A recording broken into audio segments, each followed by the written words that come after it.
sa Kongreso. At sana naman po pagdating sa Senado, mga kababayan, wag nang mangyari yung kagaya nung kay dating Senate President Chis Escudero. Ito, na ano po, na dinribol. Pero ito ho yata ang kinatatakutan ng minority, mga boss chief amo sir, nung mga senador ng mga DDS o senador ni dating Pangulong Duterte. Ito, sino po? Si Soto. Kaya meron tayong mga nauulinigan, no? Na baka daw pagtulungan itong si SP Soto para ipatanggal bilang Senate President. Bakit daw po? Kasi malinaw naman po sa atin, mga kababayan, at naririnig natin doon sa mga statement ni Tito Soto na kapag ipinasa sa kanila ang article of impeachment, no?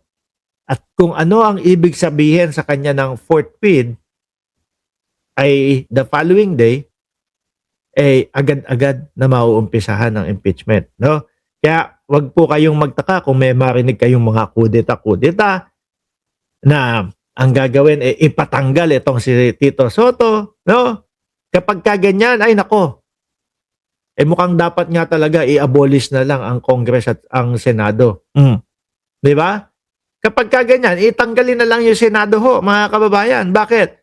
Tingnan mo, tatanggalin nila. Gusto nila ipakudeta o ipaalis itong si Tito Soto para lang wag matuloy yung impeachment, mga kababayan. Para po ba sa atin yun? Pro ba sa mga Pilipino yun? Hindi. Nagmumukha lang po na alisin natin yung tao na umpisa ng trial ni Sara Duterte. Samantalang tayong lahat intay ng intay kung kailan mauumpisahan. Ano po sabi dito? No more dribbling, no? Wala nang pasa dito, pasa doon, wala nang sandali lang po, hintayin po namin na bumalik ang Kongreso, ang Senado, no? Nakabakasyon po kasi kami ng 2 months. Tapos pagbalik nung 2 months na bakasyon, tinanong kung ano na nangyari. 1 week pa daw po. Tapos pagdating nung 1 week, ibalik po natin sa Congress. Alam niyo po yun, yung mga pagpapaikot ng gano'n, hindi po mangyayari kay Senator o kay Senate President Tito Soto yung mga ganyan po. No more dribbling. Tito Soto vow swift action on Sara Duterte impeachment trial. At ano pa po sinabi niya? Monday hanggang Friday, bubuksan ang Senado para dito sa impeachment na ito. At isa pa po na tingin ko hindi magugustuhan nung kampo ni Sara Duterte, yung pagbibigyang daan po o pagbibigay daan na i-live po, mga boss chief amo sir, itong impeachment. Mahirap na po kasi, no? Mahirap na po kasi kapag ka napanood ng mamamayang Pilipino yung labanan ng depensa at labanan ng ebidensya. Kapag ka nakita yung mga evidence solid at yung kanilang mga depensa ay pagewang-gewang lang po, at tapos ang puro sasabihin nila ayon sa teknikalidad, nako, magwawala ang Pilipino talaga, no? Talagang magagalit sa kampo ng Vice Presidente, mga kababayan. At hindi lang po kay Tito Soto yan, mga boss chief amo sir. Sa mga diksyonaryo, makikita nyo din po kung ano ang ibig sabihin ng forthwith. Ano po? Kay Justice Leonen, siya din po yan, nagsabi, ang forthwith ay agad-agad mag-convene ang Senado. Di ba? Tsaka dito ang ginawa ko, mga kababayan. Yung mga puti, itim, yan po. Yung mga isinilang na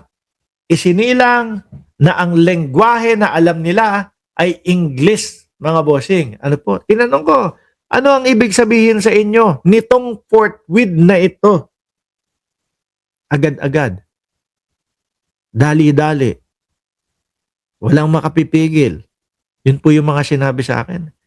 Sabi ko kasi sabi ng Supreme Court sa amin, pwede daw mahaba, pwede daw tumagal, at pwede din daw mabilis. No? Hindi ko na lang po sasabihin kung ano yung mga naging reaksyon nung mga kaibigan ko, eh tingin ko alam niyo na kung ano yung reaction nila doon sa sinabi ng Supreme Court na pwedeng mahaba at pwedeng maikli, no? Alam niyo na kung ano yung ibig sabihin. Kung unang narinig ko yung kanilang yung kanilang sagot about diyan o tungkol diyan, mga kababayan. Hindi naman ho ako matalino na kagaya nila. Pero hindi ko alam kung bakit ho ako natawa, mga bossing. Bagay, iwanan na ho natin iyan. Ano po? Puntahan natin si Robin Padilla, mga kababayan. Robin Padilla bilang isa sa magiging tagahatol doon sa impeachment ng Vice Presidente.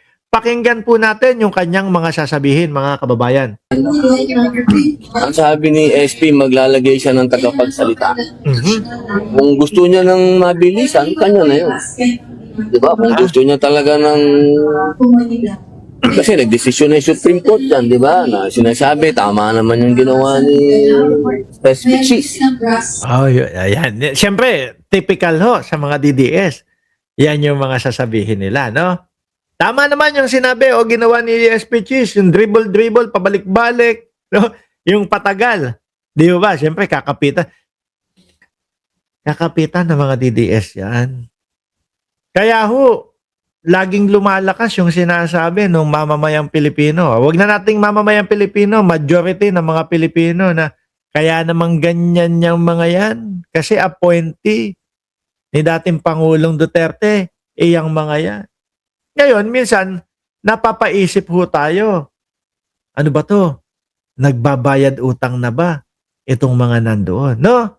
Huwag naman nilang mamasamain na sa loob nila na matanong natin kung ano ba yan, nagbabayad utang na ba itong mga ito sa mga Duterte. Kaya biglang yung mga forthwith na agad-agad, mabilisan, walang pigilan, para sa kanila, nagiging okay lang, pwedeng mahaba, pwedeng humaba, o pwedeng umikli. No? Tuloy, Binoy. So, siguro, desisyon kasi ni SP Cheese yun. Ngayon, na kung ano man ang desisyon ni SP Soto, tama din siguro yun.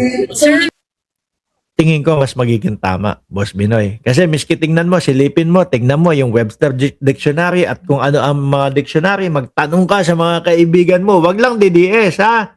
Kasi DDS, kayo-kayo lang ang magkakaintindihan yan, eh. Tumanong kayo kung ano talaga ibig sabihin ng forthwith. At ito pa ho, mga kababayan. Yung mga nagsulat ng konstitusyon ng Pilipinas, nilinaw na po yan, eh. Nilinaw na po ano ang ibig nilang sabihin doon sa shall forthwith into impeachment court ang Senado. Agad-agad. Mabilisan. Walang pigilan. Nilinaw na nila, Boss Binoy. Oh. Po kayo mag-o-oppose kung sakaling Wala akong, hindi yun ng